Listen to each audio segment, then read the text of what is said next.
This episode is brought to you by Netflix. 3 couples, 4 vacations, a lot to unpack. Watch The 4 Seasons, a new series starring comedy favorites Tina Fey, Steve Carell, Will Forte, Coleman Domingo, and more in a hilarious and heartfelt love letter to long-term relationships. Based on the original Alan Alda film. Watch The 4 Seasons, May 1st, only on Netflix. I'm Cyndi Lauper. My psoriasis was all over, even on my scalp, which may mean 4 times the risk for psoriatic arthritis. But Cosentyx works on both. Cosentyx secukinumab is prescribed for adults with moderate to severe plaque psoriasis 300 milligram dose and adults with active psoriatic arthritis 150 milligram dose. Don't use if you're allergic to Cosentyx. Before starting, get checked for tuberculosis. An increased risk of infections and lowered ability to fight them may occur, like tuberculosis or other serious bacterial, fungal, or viral infections. Some are fatal. Tell your doctor if you have an infection or symptoms like fevers, sweats, chills, muscle aches, or cough, had a vaccine or plan to, or if inflammatory bowel disease symptoms develop or worsen. Serious allergic reactions and severe eczema-like skin reactions may occur. Learn more at Cosentyx.com or 1-844-COSENTYX. Ask your doctor about Cosentyx. BTW, FYI. Visit Nexplanon.com RN to learn about Nexplanon. It's an gestural implant, 68 milligrams radiopay. Or ask your HCP IRL. Okay, TTYL. This episode is brought to you by Progressive Commercial Insurance. Business owners, meet Progressive Insurance. They make it easy to get discounts on commercial auto insurance and find coverages to grow with your business. Quote in as little as 6 minutes at progressivecommercial.com. Progressive Casualty Insurance Company. Coverage provided and serviced by affiliated and third-party insurers. Discounts and coverage selections not available in all states or situations.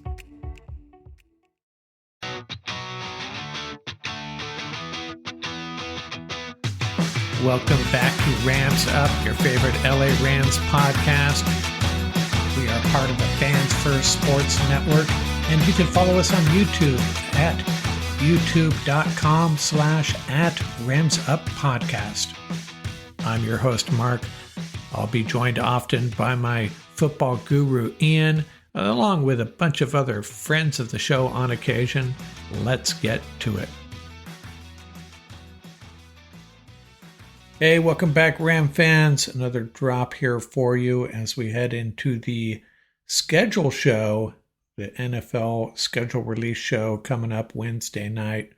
Before we get to that, I'm going to share a few notes, and we're going to continue our tour through NFC West position groups. This episode we'll be talking about the tight ends.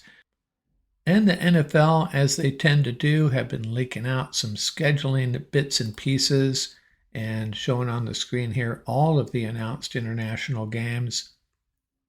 And the Vikings back-to-back in England. They take on the Steelers in Ireland and then come back the next week and play the Browns in England. The Chargers have an international game as well. And, of course, the Rams at the Jags in London.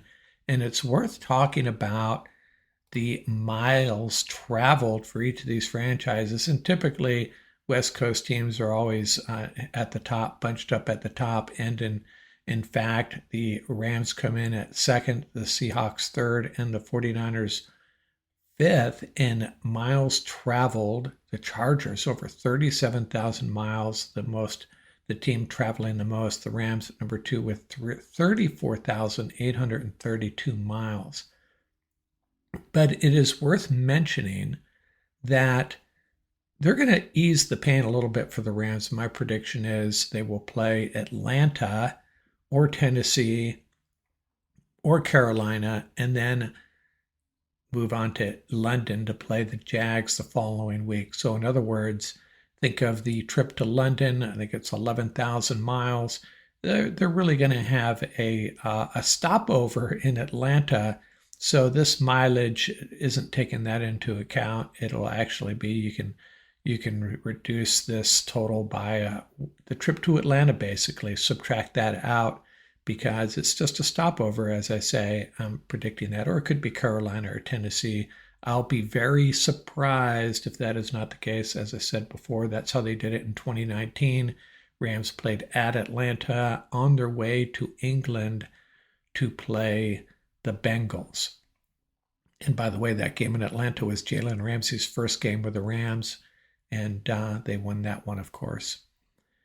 So it is daunting when you look at these numbers. The Bengals, 8,700 miles traveled compared to the Chargers, 37,000. Crazy. Now, you would think that would be a great argument to give these teams with low mileage the international games, but the NFL doesn't really care too much about that. They're thinking viewership and attendance and expanding their market, and they figure the Rams-Jags would be a good game, I guess.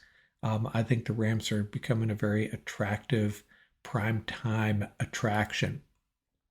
And the other thing we learned, I'm pretty sure this is certain at this point, Turkey night, Thanksgiving night, the Bucks at the Rams at SoFi, that appears to be the case, just broke a little while ago.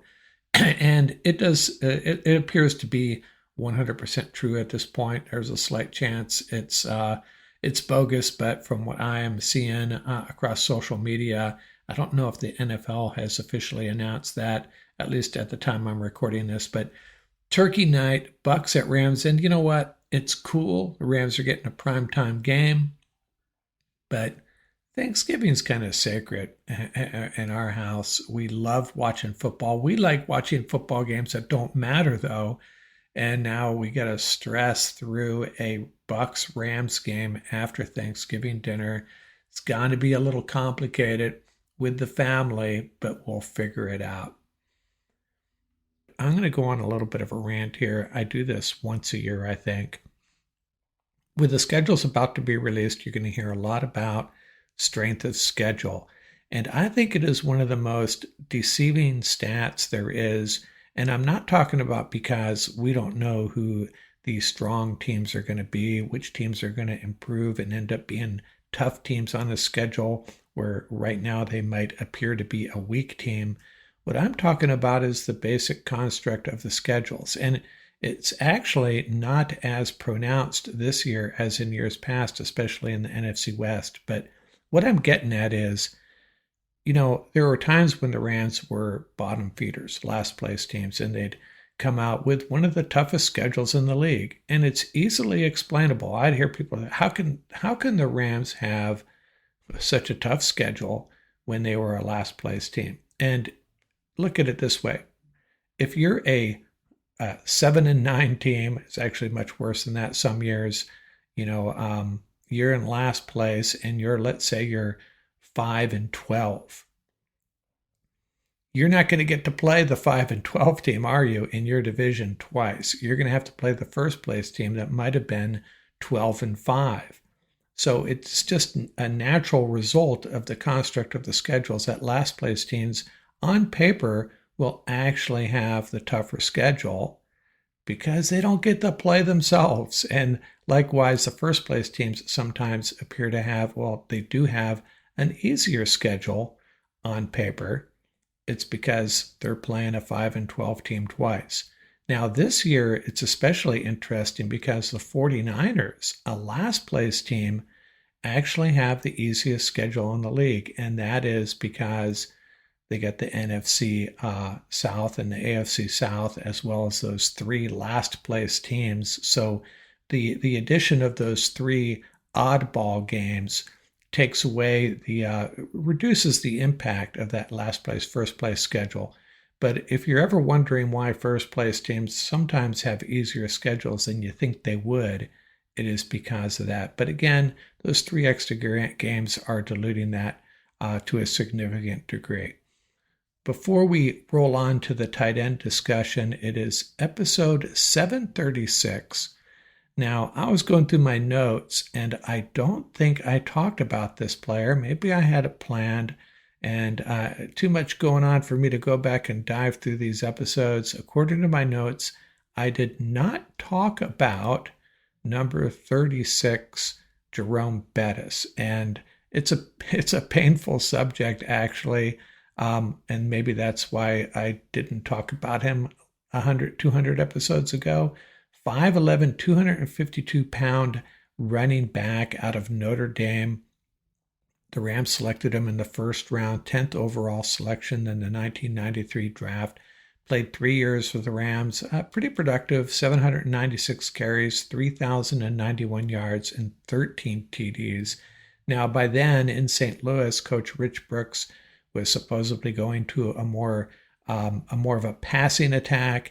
They talked to Bettis about potentially playing fullback. He was not happy, asked to be traded, and the Rams took care of that, traded him to the Steelers, and it was a lopsided trade. I think they got a second and a fourth rounder, but gave up a third rounder or something like that. It did not turn out well for our Rams, and Bettis went on, of course, to have a great career with the Steelers, 10 years there. But Jerome Bettis, if he's often included in the list of great Rams running backs, not sure if he should be. 3 years, pretty productive, but he's probably 6th or 7th on my list because, man, we have had some great running backs here with the Rams, haven't we? Home means something different to everyone. But with Rocket Mortgage, home can mean even more. It can mean a college education, taming your high-interest debt, even a renovation. We've made it easier than ever to use your home equity. That home you worked so hard for, now it can work hard for you. Call 800-4ROCKET or visit rocket.com to find out more. Rocket Mortgage, LLC, licensed in all 50 states, and MLSConsumerAccess.org, number 3030. Acura's all-new ADX, a compact SUV that isn't just built for one thing, it's precision-crafted for everything. To escape the grind with available all-wheel drive. To go with your flow with available Google built-in. Hey Google, turn it up. Okay, turning up the volume. And crafted to be heard with an available Bang & Olufsen premium sound system. The all-new Acura ADX, crafted to match your energy. Acura, precision-crafted performance. Take your vibes and go, go, go, go. Google is a trademark of Google LLC. So let's get into the tight end talk. We'll talk about the 49er tight ends first, the great George Kittle, and then Luke Farrell and Braden Willis. Now, Kittle, one of the best in the business, getting up there in years, though. He's 14th all-time in tight end receiving yards, 7,412 yards, 47 TDs, and he's done some damage against the Rams, hasn't he? He's entering his 9th year. So his numbers, he's basically doubled up on Tyler Higbee and not slowing down. Last year, 1,106 yards, 8 TDs, and he just signed a 4-year deal. 31 years old, signed a 4-year deal for $76 million. And I don't know the details of the contract, but that sounds like a risky one for the 49ers, but they probably have an out. I assume they do. Farrell, he came over from the Jags, 4 years with the Jags, 36 catches, 318 yards. And then there's Braden Willis and Ross Dwelly, both pretty much afterthoughts. After Kittle, I don't know, not a lot of depth there, not a lot to lean on. But I have to tell you, George Kittle's probably one of my favorite 49ers, if there is such a thing. It's hard to dislike George Kittle. I don't like him much when he's making big catches against the Rams, of course, but he brings a lot to the game. A cool guy, has that tight end university he runs, and it's hard to dislike George Kittle, and he's a great player, obviously. So we'll round up all these rooms at the end here, the tight end rooms, but we'll move on to Arizona. Now, Trey McBride, interestingly, he just signed a 4-year, $76 million contract, and he's an up-and-coming guy. Man, he is one of the best tight ends in the league at this moment. And remember, he had that issue he was dealing with last year, trying to get into the end zone, having an incredible year, no touchdowns until that Ram game. And then he got another one in the week finale against the 49ers. So he ended up with 2 TDs, but, didn't really make sense considering how productive he was. 111 catches, 1,146 yards, and those 2 TDs. Now, Tip Ryman, he had 6 catches for 37 yards. And Elijah Higgins actually stepped up. He's entering his third year. He had 20 catches for 172 yards. He had as many TDs as McBride, interestingly, 2 TDs apiece. But it's all about Trey McBride in Arizona. He is going to be a focal point of that offense. And with Marvin Harrison there, they're going to be something to contend with. They just have to hope Kyler Murray continues evolving as a quarterback. So great starter, questionable depth. And then we move on to the Seahawks. They have Noah Fant. Remember, he came over in the trade from the Broncos. He had 48 catches for 500 yards and 1 TD. I always saw him as a solid but unspectacular tight end, kind of similar to how I characterized Kenneth Walker when we talked about the running backs, a serviceable, decent tight end. Elijah Arroyo out of Miami, he's a guy that a lot of Ram fans thought might end up in Los Angeles, but we went Terrence Ferguson instead. And then there's A.J. Barner. It seems like the Seahawks have always had a two-headed monster or so at the tight end position.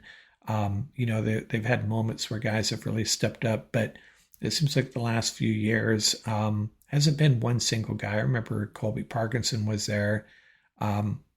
So they've had some decent tight ends. Right now, Fant, decent enough. I'd be okay with him as my starter. Nothing to get too excited about, but I'd be really interested to see to watch Elijah Arroyo, see what he can do at the NFL level. And I know Ram fans loved him, and kind of a bummer he ended up in Seattle actually. And then and we'll be comparing Arroyo and Ferguson over the next few years for sure. The Rams tight ends is definitely the deepest group. Tyler Higbee, he's the man, tough as nails. Love Tyler Higbee, probably nearing the end of his career. He came back from a big injury last year, so we can't really lean on his stats that much. Doesn't tell us much, as I should say. Great blocker. And then Terrence Ferguson, the second-round draft pick. I think he's going to be used a little bit differently than the way the Rams have used tight ends in the past. Might characterize him as a large slot receiver as much as a tight end.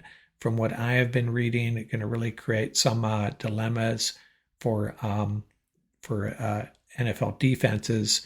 And Sean McVay, I think he's been waiting for the right guy to drop some, to get back into the lab and drop some really cool plays for an athletic tight end that can do a little bit of everything. It's going to be really interesting to see how they use Ferguson, and hopefully he answers the bell. But if he doesn't, Colby Parkinson, he was a little disappointing last year, but if he's your number 3 or 4 guy, not doing too shabby. And Davis Allen, I think he's apparently has some shortcomings in the blocking department, but he's had a couple chances, made a couple big plays over his short 2 years with the Rams, showed some promise, but just hasn't had the opportunities, and we can only guess why. It's probably because of his blocking shortcomings. But, if he's your 3rd or 4th tight end, and I think the Rams will keep 4 tight ends, especially if they're apparently going 12 personnel a lot. Is it really 12 personnel with Terrence Ferguson out there and Tyler Higbee on the other side? Yeah, I guess technically it is, but who's going to lose snaps in these scenarios? That's the question I have, but that's for another day. Pretty good tight end group. No superstars at this point. Maybe Terrence Ferguson will be that guy, though. So let's wrap this up, these tight end groups. The NFC tight end takeaways here for you. George Kittle in San Francisco, it's all about him. He's going to have to carry the day. They're going to have to hope his play doesn't drop off. He stays healthy, because the 49ers, man, they rely on that tight end in that offense. And if it's not Kittle, they're going to be in a world of hurt at the tight end position, in my opinion. But Kittle, in my opinion, is the second best tight end in this division still. In Seattle, Noah Fant, yeah, he's decent enough. They've got to be waiting on Elijah Arroyo for him to evolve. Is it going to be his rookie year where he can step in and really make an impact. And, they got a decent backup there. A.J. Barner's decent enough, I suppose. But at this point, their top dog is probably the fourth best, in my opinion. And then you got Arizona, Trey McBride. He is the real deal. But it's Trey McBride or best, kind of like what the 49ers are dealing with. He's got to get it done now. And I fully expect him to. There's no indication that there's going to be any issues with his performance, with his production out of the tight end position in that offense, because we saw it last year. And, Elijah Higgins out of Stanford, tight end out of Stanford, he did have a minor impact last year playing behind Trey McBride. So Arizona's in pretty good shape. I love Trey McBride. He is the best tight end in this division right now. And then the Rams, it's just a lot of options there. I would take Tyler Higbee over Noah Fant right now. So I'd call him the third best tight end, starting tight end. And who has the most upside in this division right now? I'd probably say Terrence Ferguson in this offense. Really excited to see what he can do. And, Colby Parkinson and Davis Allen as backups. I think the Rams probably have the deepest tight end group, maybe the third best starter, but Terrence Ferguson could change that really fast. But we can't count on that. We can only hope at this point, see how this Rams tight end group evolves. And the one thing they have in their favor is I think they have the best offensive mind to get it done. Now, Kyle Shanahan, he's a master there, an offensive whiz too, but I don't think he has all the tools to deal with beyond George Kittle. The Rams, they can really do a lot of different things with this tight end group. 12 personnel, 11 personnel, good blocking tight ends. Be a lot of fun to see what happens with this Rams tight end. I'm really excited about it. I think overall the Rams might have the best tight end room, but Trey McBride, he's the real deal. Watch out for him this year. We'll take a look at another position group after our schedule release show. We got to get into that. We'll probably talk about the schedule for a couple of episodes, and then we'll get back into some position groups across the NFL. ChatGPT Plus is free for college students through May. Here's the thing. You've got a lot to do between now and then. Studying for finals, writing papers, trying to keep your life on track, and ChatGPT can help with all of it. It can quiz you for your econ exam, make a study guide from your French notes, plan out your meals and study breaks. It can get really specific on how you like to learn. It can even help you come up with ways to stop procrastinating. So from now until summer break, take advantage of all the ways ChatGPT can make your life easier. Restrictions apply.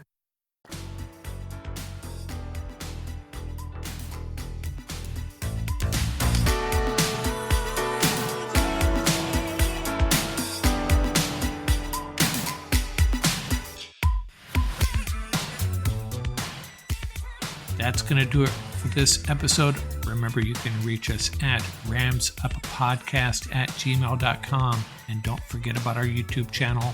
Till next time, keep the horns up, stay safe, and have fun out there.